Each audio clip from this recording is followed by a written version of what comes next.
10 anni da quando il mondo intero pianse la morte di Papa Giovanni Paolo II. Nel giorno dell'anniversario della sua scomparsa, il Veneto ricorda il pontefice polacco attraverso le immagini storiche delle sue visite in una regione che ha sempre sentito vicina, un po' per la devozione del popolo veneto, un po' perché due pontefici della storia erano proprio nati in questa terra. Una regione amata, al punto da sceglierla per ben 6 estati come meta per le vacanze, trascorrendo alcuni giorni a Lorenzago nel Bellunese tra le montagne del Cadore che gli facevano sentire un po' meno la nostalgia di quelle della sua Polonia. Ma nel ricordare il legame tra Papa Giovanni Paolo II e il Veneto, impossibile non volare con la mente al giugno del 1985, quando il Santo Padre per 3 giorni si fermò in regione, atterrando come prima tappa nella Marca a Riesepio X, paese natale di Papa Sarto.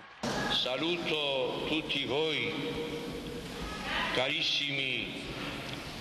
fratelli e sorelle di questa località che si chiama Cendrone. La sua visita proseguì poi a Treviso, quando a bordo della Papa Mobile percorse il Calmaggiore tra 2 ali di folla.